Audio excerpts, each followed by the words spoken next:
وفاقی آئینی عدالت پاکستان کے قیام کے بعد چیف جسٹس امین الدین خان نے اپنا پہلا پیغام جاری کر دیا۔ وفاقی آئینی عدالت پاکستان کے چیف جسٹس امین الدین خان نے عدالت کے قیام کے بعد اپنا پہلا پیغام جاری کرتے ہوئے کہا ہے کہ آئین کی تشریح شفافیت، آزادی اور دیانت کے ساتھ کی جائے گی۔ انہوں نے بنیادی حقوق کے تحفظ کو آئینی عدالت کی اولین ترجیح قرار دیتے ہوئے شفافیت اور عوامی رسائی کو اہم سنگ میل قرار دیا۔ چیف جسٹس نے کہا کہ اس عدالت کا قیام ہماری قومی آئینی جدوجہد سے ایک اہم سنگ میل ہے جو ریاست پاکستان کے قانون کی حکمرانی اور آئین اسلامی جمہوریہ پاکستان کے دیرپا وعدے سے ہماری اجتماعی وابستگی کی تجدید کرتا ہے۔ چیف جسٹس امین الدین خان نے کہا کہ اس عدالت کو ایک نہایت اہم اور نازک فریضہ سونپا گیا ہے۔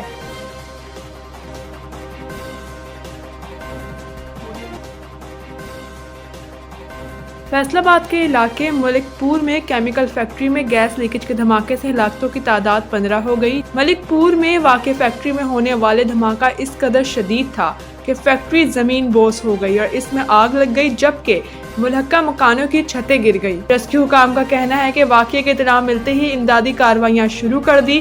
اب تک 14 افراد کی لاشیں نکالی جا چکی ہیں، جبکہ ایک زخمی ہسپتال میں دم توڑ گیا۔ ریسکیو حکام کے مطابق 7 افراد کو زخمی حالت میں نکال کر ہسپتال منتقل کر دیا گیا، جہاں انہیں طبی امداد دی جا رہی ہے۔ جائے وقوع سے ملبہ ہٹایا جا رہا ہے۔ فیکٹری اور گھروں کے ملبے تلے مزید افراد کے دبے ہونے کا خدشہ ہے۔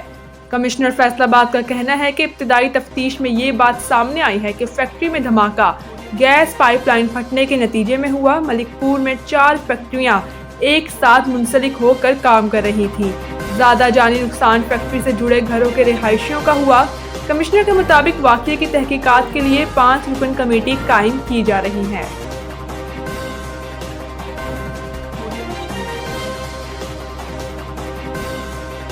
الیکشن کمیشن کی جانب سے ذاتی حیثیت میں طلب کیے جانے پر وزیر اعلیٰ خیبر پختونخوا سہیل افریدی نے وکیل کو بھیج دیا۔ وزیر اعلیٰ KPK سہیل افریدی کی جانب سے مبینہ طور پر سرکاری ملازمین کو دھمکیوں کے معاملے پر وکیل علی بخاری الیکشن کمیشن میں پیش ہوئے۔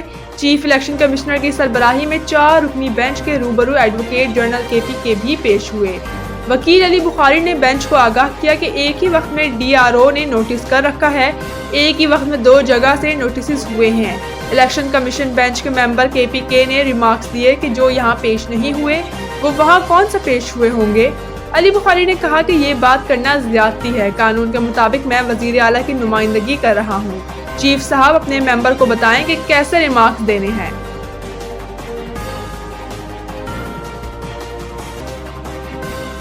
نائب وزیر اعظم وزیر خارجہ سینیٹر محمد اسحاق ڈار کی جمہوریہ سلووینیا کی نائب وزیر اعظم خارجہ اور یورپی امور کے وزیر تنجا فاجون سے برسلز میں ملاقات ہوئی۔ دونوں رہنماؤں کے درمیان ملاقات برسلز میں منعقد ہونے والے 4تھے یورپی یونین انڈو پیسفک وزارتی فورم کے موقع پر ہوئی۔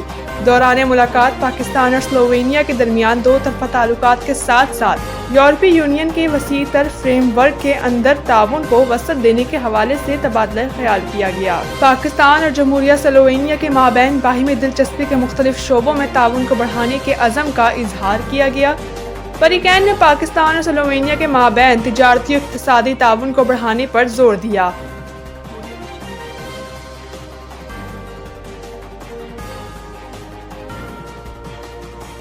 حکومتی کوششوں کے باوجود پنجاب کی فضا بدستور خراب ہے۔ اب سے کچھ دیر پہلے لاہور کو پنجاب کا آلودہ ترین شہر قرار دیا گیا۔ لاہور میں ایئر پارٹیکولیٹ میٹرز کی تعداد 414 ریکارڈ کی گئی۔ لاہور کے ساتھ ساتھ دیگر شہروں کی صورتحال بھی خراب ہے۔ خانیوال میں ایئر پارٹیکولیٹ میٹرز کی تعداد 412، فیصل آباد 354 اور ملتان میں 342 ریکارڈ کی گئی۔ ورلڈ ایئر کوالٹی انڈیکس میں لاہور کو 330 AQI کے ساتھ دنیا کا دوسرا آلودہ ترین شہر قرار دیا گیا۔ بھارتی دارالحکومت نئی دلی 450 پارٹیکولیٹ میٹرز کے ساتھ پہلے نمبر پر ہے۔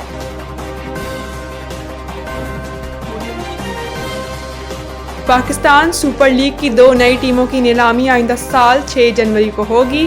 2 نئے ممکنہ فرنچائزز کے لیے فیصل آباد، راولپنڈی، حیدرآباد، سیالکوٹ، مظفر آباد اور گلگت کے نام شارٹ لسٹ کیے گئے ہیں۔ پاکستان کرکٹ بورڈ کے مطابق PSL کی 2 نئی ٹیموں کی نیلامی 6 جنوری 2026 کو ہوگی اور صرف ٹیکنیکلی کوالیفائڈ بولی دہندگان نیلامی میں شریک ہوں گے۔ اس حوالے سے CEO PSL سلیمان نصیر کا کہنا ہے کہ پاکستان سپر لیگ عالمی سطح کی T20 لیگ کے طور پر ترقی کر رہی ہے۔